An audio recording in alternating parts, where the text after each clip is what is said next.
doctor Alexis Holguín nos visita desde el Perú. El doctor es un especialista en enfermedades infecciosas y enfermedades tropicales.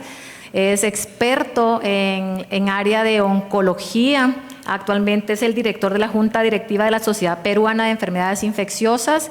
El doctor va a dar una ponencia acerca del tratamiento de vacunas, la colocación de vacunas en pacientes inmunosupresos y en condiciones especiales. Doctor.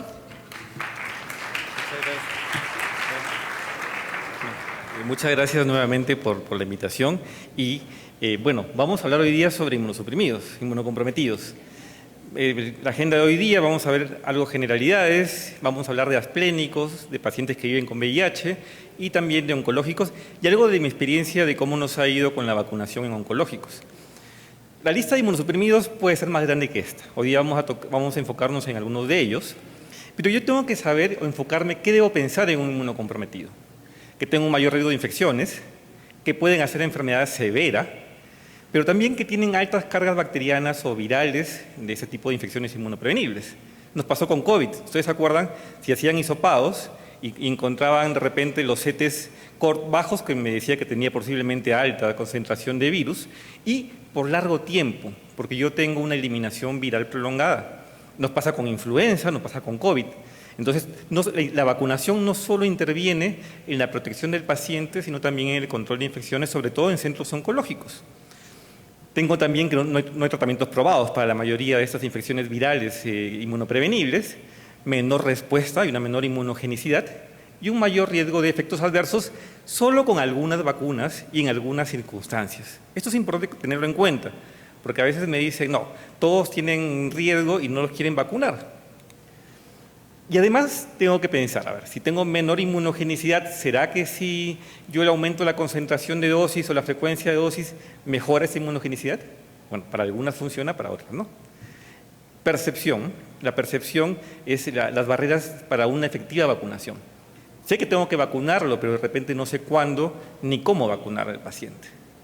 Y la investigación y evidencias científicas que en inmunosuprimidos ustedes van a encontrar muy poca información porque no han sido incluidos en la mayoría de estudios y si no, han mezclado. Por ejemplo, hay muchas publicaciones en donde van a encontrar pacientes que tienen cáncer de colon, cáncer de mama, incluyen ahí por ahí una leucemia, un linfoma, que inmunológicamente son totalmente diferentes, ¿no? Y las conclusiones a veces no se extrapolan a la realidad. Entonces veamos algo sencillo de pacientes asplénicos que yo debo conocer, ¿no? El vaso tiene una función de homeostasis en lo que es la parte inmunitaria.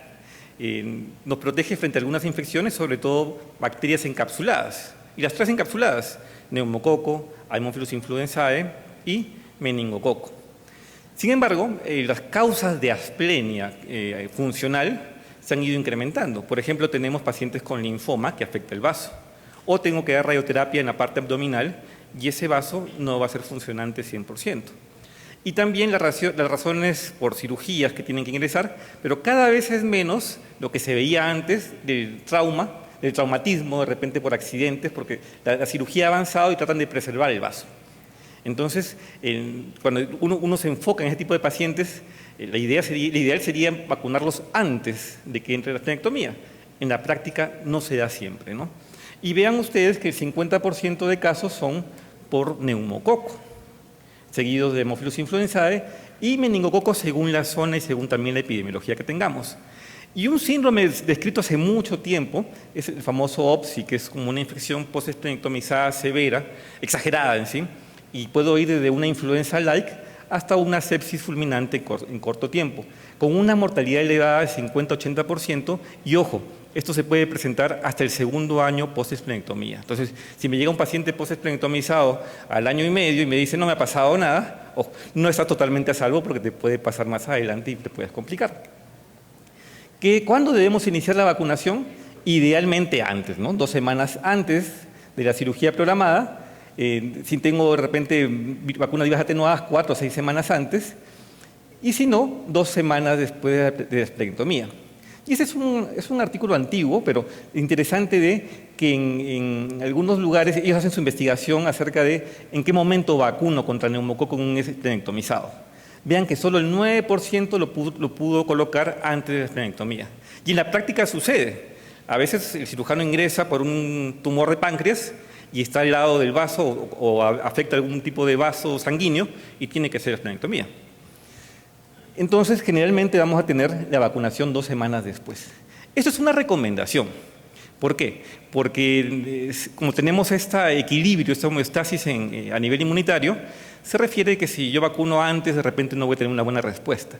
Pero tengo que considerar a mi paciente que no vive cerca. Si tengo un paciente que ha pasado una semana y se va a regresar a otra ciudad y no lo voy a vacunar, lo vacuno de todas maneras. ¿Qué vacunas debemos utilizar? Influenza. ¿Por qué influenza si no está dentro de las encapsuladas, ¿no?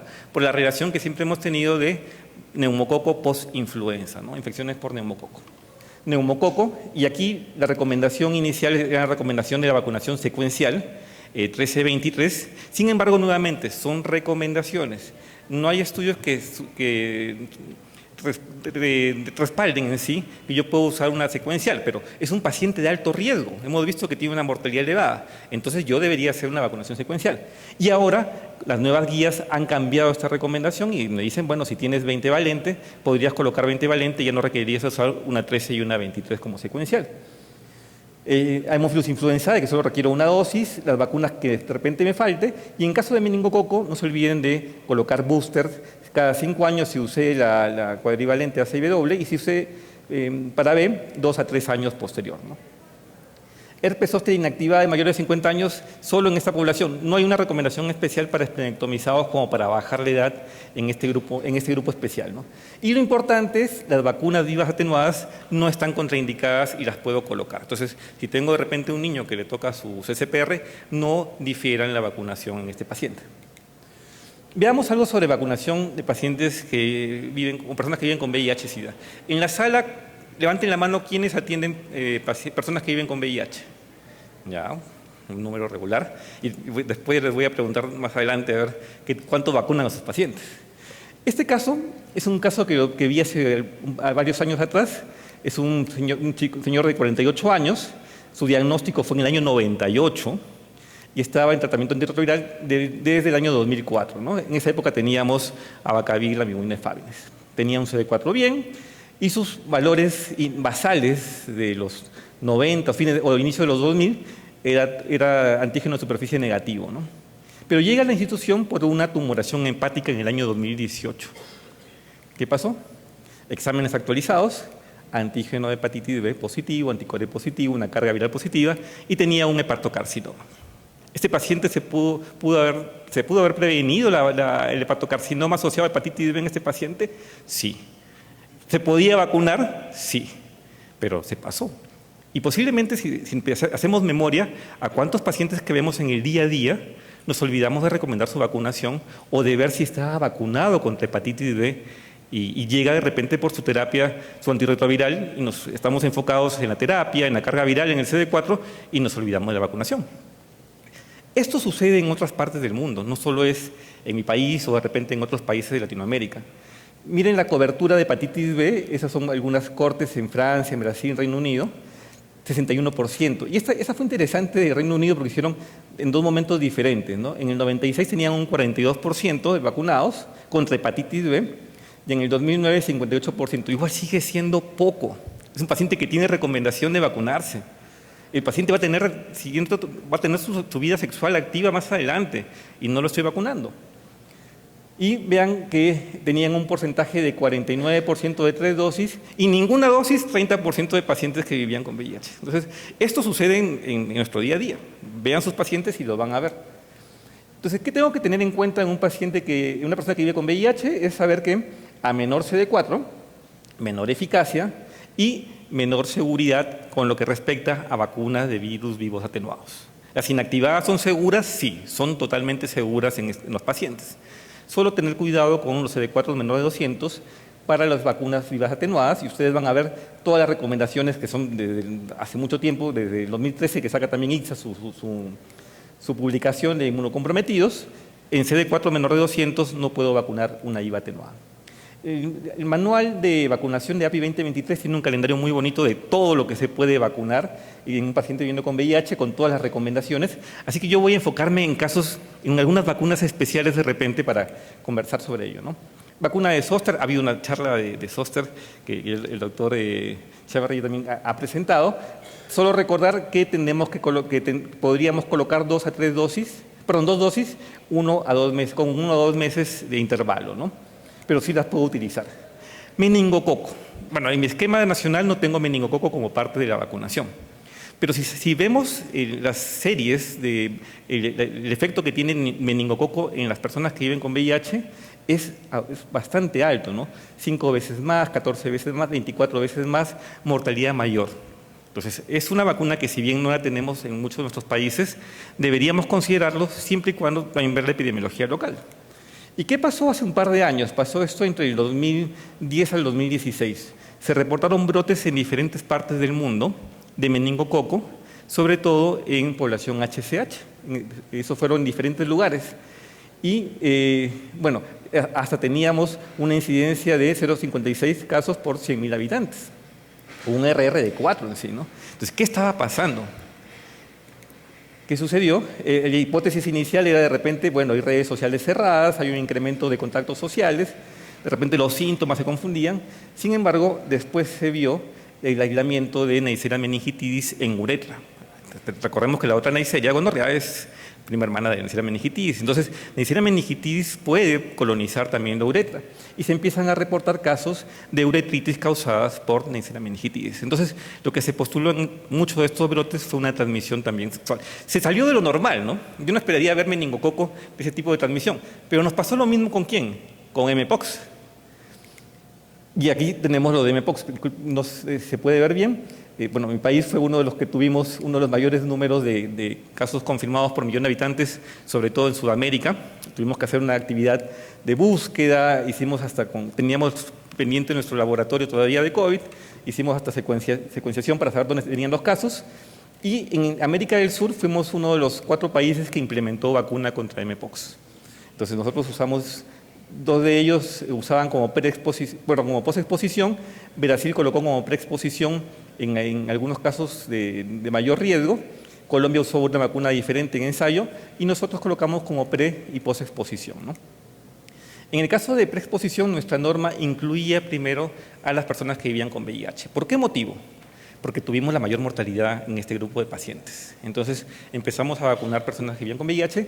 Nosotros tuvimos, el primer caso llegó en junio del 2022 y tuvimos más de 3.000 casos en el 2022, ¿no? 71% eran hombres que tenían sexo con hombres. Y veamos qué pasó con esta vacunación. Y lo menciono ahora porque posiblemente vamos a tener, mpox sigue circulando y vamos a tener casos de mpox. Y en algún momento tengo que incluir esta vacunación en una población más afectada, ¿no?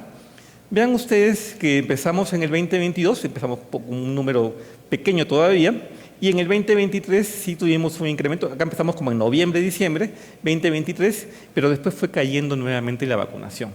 Y vean la brecha que hay de 42% entre primera y segunda dosis. Es decir, los que se colocaron primera dosis, un 42% no llegó por su segunda, ¿no? ¿Y en qué grupo se vacunó más? En las personas que vivían con VIH, que fue un 72% en quien se usó esta vacuna, y muy poco usamos en el post-exposición, ¿no? Entonces, tener en cuenta ello porque de repente en algún momento vamos a tener nuevamente mpox, va a haber la alarma de que tenemos que vacunar, y ¿puedo vacunar a una persona que vive con VIH? Sí lo puedo vacunar. ¿Y ese 42% qué pasó? Nosotros hicimos una pequeña revisión en el instituto, buscamos a los pacientes que tenían cáncer y vivían con VIH, los llamamos y buscábamos por qué no te querías vacunar, ¿no? Y veíamos que algunos decían, no, bueno, es por la marca que te deja cuando usábamos a nivel del antebrazo, por usar claro, no usamos la dosis completa, sino usamos la dosis fraccionada. Sin embargo, esta cicatriz era solo el 10% la causa de no vacunarse, y otros motivos que quedaban tengo todavía dudas acerca de si me puedo vacunar o no, y tenemos que trabajar en eso más adelante. Pasemos ahora a pacientes oncohematológicos. Con ellos, yo tengo que enfocarme en saber qué medicamentos afectan algunos tipos de actividades de respuesta inmune, ¿no? Por ejemplo, sabemos que en el caso de la prednisona, es un medicamento que lo que va a alterar es la presentación de antígenos. El uso de corticoides está asociado. Rituximab y micofenolato son drogas que van a afectar a linfocitos B, van a depletar linfocitos B.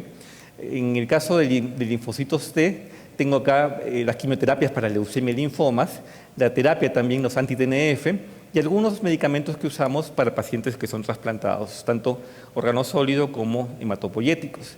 Y en lo que es personas que viven con VIH y la leucemia y linfoma, que afectan directamente la respuesta de linfocitos T.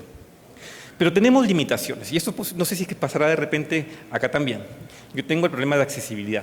Mis puntos de vacunación o establecimiento de salud no están adaptados para un paciente inmunosuprimido. Y lo colocan al lado de un niñito de repente que está con su consulta, que va por un resfrío. O no le dan una prioridad para que pase antes. El personal de salud no sabe cuándo va a iniciar la vacunación, las contraindicaciones o los eventos adversos, y los papás tienen hay una percepción baja de necesidad de vacunación. El temor grande de efectos adversos y que quieren que se evalúe previamente por el médico tratante, sobre todo en los pacientes oncológicos pediátricos.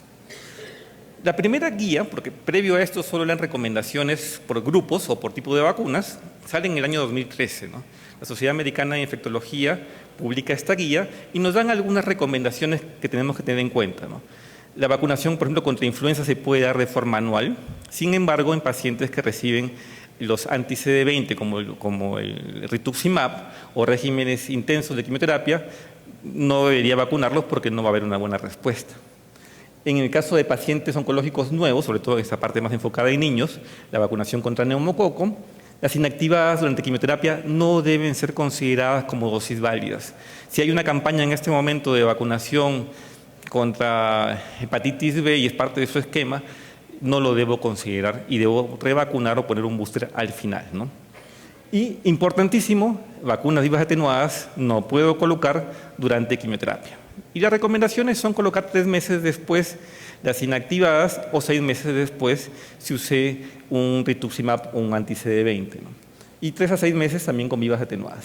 Sin embargo, hay un importante que nos dice la guía. Dice, mayoría de casos de influenza en leucemias agudas con quimioterapia son nosocomiales. Entonces, ¿quién los contagió? O nosotros o los papás. Entonces, la siguiente pregunta es, ¿cuántos todos estamos vacunados contra influenza? Esa es una pregunta importante. Y después voy a preguntar sobre COVID y otras más, porque nosotros vamos a transmitir a nuestros pacientes posiblemente. ¿Qué dicen todas nuestras guías que tenemos desde ISA del 2013 hasta ASCO 2024 que sacó la Sociedad Americana de Oncología? Ideal, vacúnalo antes. Pero en la práctica se puede, a veces no. ¿Por qué? Yo tengo que tener una mejor relación con el cirujano oncólogo. Si sé que, por ejemplo, este paciente tiene un tumor en el colon y estoy sacándolo, al alta este paciente ya debería mandar a vacunarlo para que cuando llegue a sus 2 semanas al oncólogo que le va a dar quimioterapia, ya esté con su dosis o con sus anticuerpos producidos. No pasa eso. Generalmente recién llega el oncólogo programa su quimioterapia, empieza y cuando lo vemos nosotros ya está en su segunda, tercera quimioterapia, ¿no? Y en un hematopoyético es peor, en una leucemia, en un linfoma, porque ese paciente viene plaquetopénico, neutropénico. Entonces no puedo vacunar a ese tipo de pacientes en ese momento. Sin embargo, hubo una guía, la guía canadiense, ya de años atrás nos mencionaba, puedes vacunar en el nivel más bajo de inmunosupresión y alto riesgo de exposición. Y ASCO en su nueva publicación reciente nos dice, puedes colocar durante o después del tratamiento, que todos usábamos antes después de haber acabado. Y lo que nos dice es, vacúnalo en sus primeros ciclos de quimioterapia. Se refiere a neoplasias de órgano sólido, cáncer de mama, cáncer de colon, a ellos. Y vacunas vivas atenuadas, todos tenemos que esperar por lo menos 6 meses, o 3 meses, 6 meses post quimioterapia. ¿Qué vacunas utilizamos? Cada país ha adaptado sus vacunas diferentes a lo que tenemos. Vamos a ver algunas de ellas más adelante. Y, ojo, para leucemias, para pacientes con neoplasias hematológicas, el decir que es un grupo que se reúne cada 2 años en Europa, hizo un consenso, y aquí en este consenso nos dice, puedo vacunar durante la quimioterapia de mantenimiento influenza anual. Y si ya pasaron 3 a 6 meses post quimioterapia, mi influenza, neumococo y el booster de vacunas. La guía de la Sociedad Americana de Oncología nos coloca las recomendaciones, influenza en todas las edades, COVID también en todas las edades, hepatitis B siempre usar dosis doble, 40 microgramos y no usar 20 microgramos. ¿Y qué pasa con el que se pasó de los 59 años? Valorar riesgo de infección, ¿no? Se va a transfundir, de repente tiene alto contacto, tiene riesgo de transmisión sexual o algún factor que incremente la posibilidad de tener hepatitis B. DT o DTPA también según el momento. En el caso de BPH, que, bueno, que después va a venir, así que no voy a tocar mucho el tema de BPH, también está incluido, neumococo, y acá están las recomendaciones que les mencionaba, ¿no? O tengo la secuencial, bueno, esto estamos usando ya 15 valente, secuencial 15 valente con 23, separadas 8 semanas, o uso una 20 valente de una vez. Y en el caso de Zoster también 2 dosis separadas 4 semanas, e incluyen el uso de BCR en mayores de 60 años como una dosis. Algo puntual nomás para niños, en influenza, y por favor vacunen a los niños contra influenza que reciben quimioterapia, es importantísimo. Recordar sencillamente que si es un menor de 8 años y no fue vacunado antes, son 2 dosis y ya luego su dosis anual. Y si tiene más de 8 años o es un menor pero ya estuvo vacunado previamente, una dosis anual, idealmente entre los ciclos de quimioterapia. ¿Por qué vienen esas recomendaciones? ¿De dónde vienen? En el caso de influenza se ha visto que con quimioterapias o con inmunoterapia sí tengo una respuesta. No será tan robusta como un inmunocompetente, pero sí la tengo. Sin embargo, no nos olvidemos que cuando usamos los anti-CD20, los rituximab, esta respuesta cae, pero no cae solo con las vacunas, su respuesta cae. Miren los CD4 cómo caen durante el rituximab, o el IgG en general cae, y ya después, que hayan pasado 6 meses post el placebo o vacuna de coloco, empieza recién a subir. Si vacunamos durante el rituximab en los 2 primeros meses, 4 meses, la respuesta es mala, es muy baja.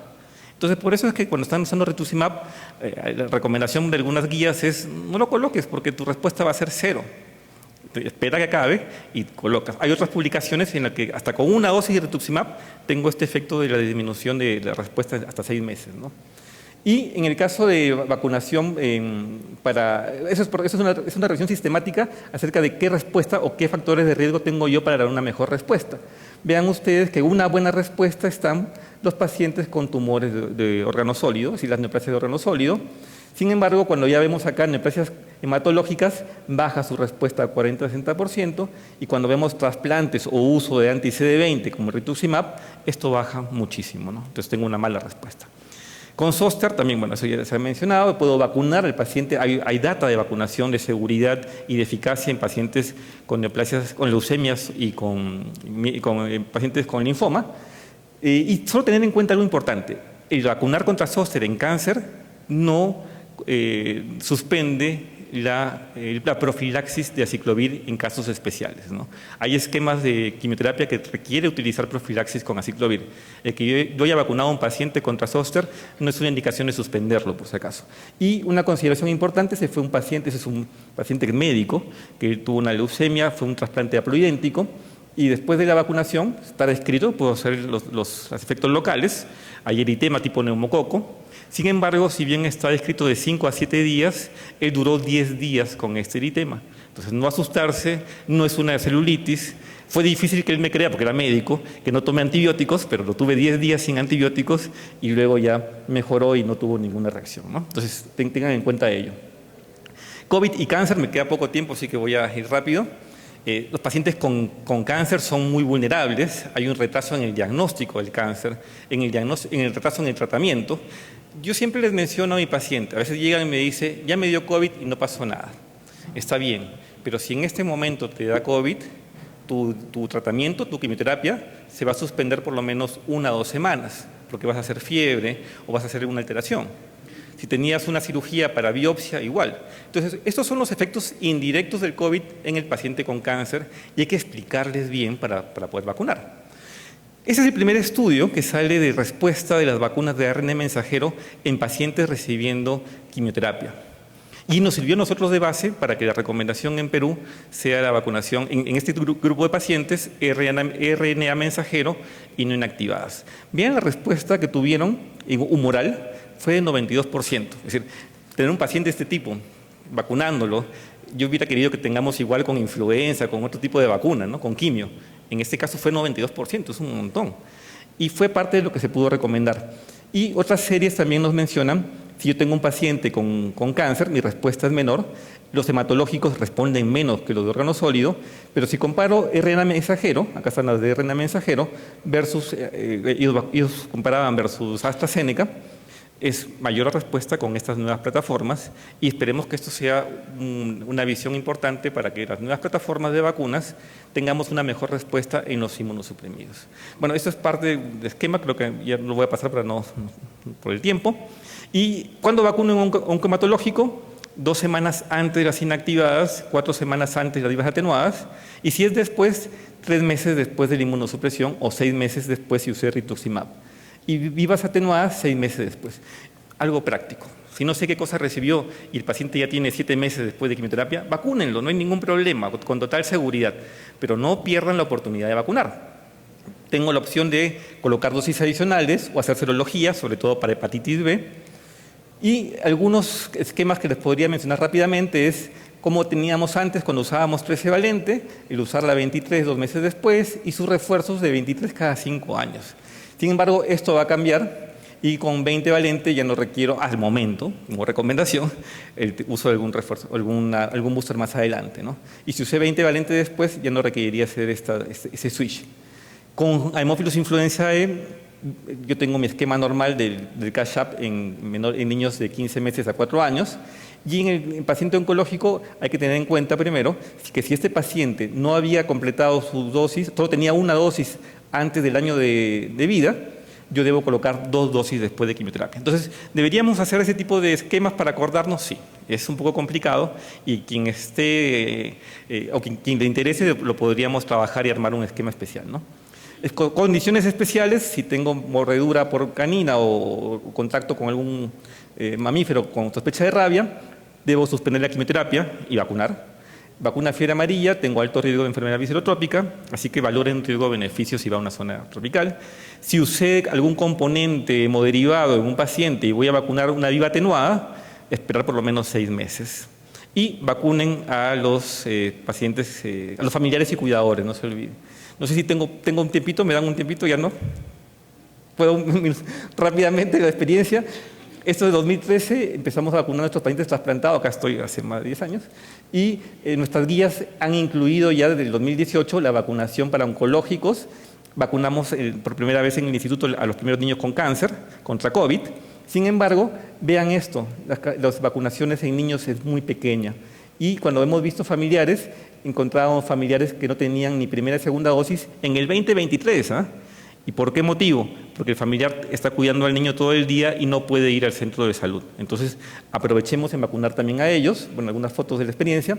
Tenemos problemas de accesibilidad, tenemos que tener centros especiales para vacunar, capacitar también, educar a los papás. Y nosotros en el año 2020, bueno, fines del 2023, tuvimos nuestro centro de vacunación en el instituto. O sea, salimos del paradigma de vacunación en primer nivel y pasamos a vacunación en el tercer nivel. ¿Por qué motivo? Porque ese paciente, si iba al centro de salud, no lo vacunaban, porque decía que tu médico te recomiende y te diga qué te voy a poner, o no está tu vacuna para ti incluida. Esas son parte de nuestras vacunas que hemos colocado. Miren, lo lamentable que sí tengo es muy pocos niños vacunados. Tengo que trabajar más con los pediatras oncólogos, pero si comparo los trasplantadores, a mis niños trasplantados, están todos vacunados. Y es un tema de liderazgo del equipo de trasplante, ¿no? Bueno, y ese es finalmente nuestro centro. Tenemos nuestro equipo de enfermeras y hay un médico que siempre está orientando al paciente acerca de qué vacuna se puede colocar y convenciéndolo que no se vaya, si es que no quiere vacunarse, ¿no? Conclusiones, no se olviden de vacunar a los inmunoprevenibles, hay alto riesgo de infecciones inmunoprevenibles, revacunemos a los oncológicos, a los esplenectomizados, cumplan los calendarios de vacunación, vacunen a los familiares y personal de salud, cuidado con las vivas atenuadas en inmunosuprimidos y no pierdan oportunidades. Y finalmente los invito a que puedan visitarnos del 2 al 5 de julio en Perú. Hay muchas cosas interesantes y bueno, muchas gracias.